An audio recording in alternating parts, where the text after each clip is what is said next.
So we are here at the conference of the European Greens and the South Tyrolean Greens with Paul Roesch, who is the mayor, the Green mayor of Merano. And he talked to us in a quite passionate and very interesting way about the long story of the transformation of Merano from a small village in the Alps into one of the capitals of the tourism here in South Tyrol in the Dolomite region. Of course, because of that, there are many challenges that are presented to us. So perhaps, Paul, can you, in a very short time, tell us the story? How did this town become the very important center it is today, and how to make sure that it remains a beautiful, beautiful place? Yes, the thing is that we used to be a very small town, very poor, but situated in a quite nice valley, surrounded by a lot of castles, because in the Middle Age we used to be the Landeshauptstadt, that means the capital of this region, and then the capital moved to Innsbruck.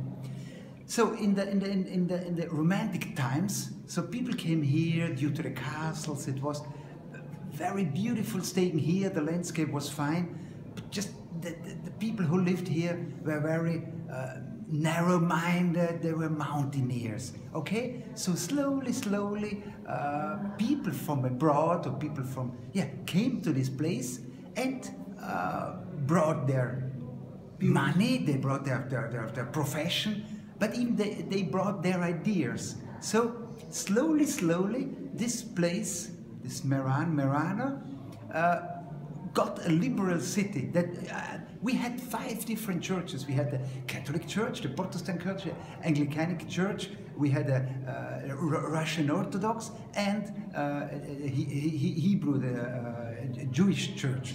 Synagogue. That means that people in this place, most of the people from this place came from abroad. 1880 we had 6,000 inhabitants. 1910 we had 20,000. That means that still now loads of names you can read when you have a look at the telephone book. You get names from all over the world. English was spoken here, Russian, and so this was that liberal ideas we had here. Liberal, I mean, in the open-minded mentality, the mentality, the open-minded mentality. That's the way that tourism. That we have a tradition of tourism. Even nowadays, for example, when Zidane or Maradona, when they walk through the city, so no one walks up to them and say, "Oh, listen, I want to have an autograph." No, they maybe say hello, bonjour, and that's it. People are used to tourism, and there is a kind of tradition of tourism, and I think that's the most important thing, to grow slowly, and you have to work for it. Nowadays, what I try to do as a mayor, to do loads and loads of cultural events, because I think whenever a society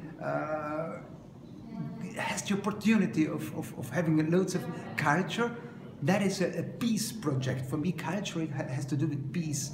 We have 50% Italians, 50% Germans in this city, and we well live together, and that's even not too easy. But it works, and it works because we are also used to tourism. In tourism, you don't care whether that person comes from Japan or comes from France. Somehow, that's it, and so you're used to it. And I try to make loads of culture. So that means even that you improve by welcoming people, but that's the. You also said during the conference a point that I found very interesting, that you yourself are the tourist of your city, and therefore what is good for you is also good for the tourists. Yeah, that's one thing where I'm quite convinced that nowadays we are tourists ourselves. When I go up to the mountains, I do the same things what the tourists do. The tourists come here and they cycle, they do ski alpine, they do the same things as I do. So I have a certain respect towards them because they do the same thing. So when I walk up in a mountain, up to the summit, I meet a French guy or an Italian guy or so you German. want to do that good for you and for them too. Obviously. So whatever, and I think tourism, the most important thing is that people, the locals, do the things for themselves. Then it's good for the guests. Then it's good for the tourists. And I think that's the way it should That's an important part of sustainability. And you said also that the biggest problem here, that the more short-term problem, is traffic. Yeah, we have got loads of problems with traffic. Now we probably in next years we get a cable car or a funicolare, sort of on a road cable car, and that could help. Otherwise, it's a hard work to sort of to sensibilize, sort of to make sure that people leave their cars at home, or they do car sharing, whatever. And here we work very hard.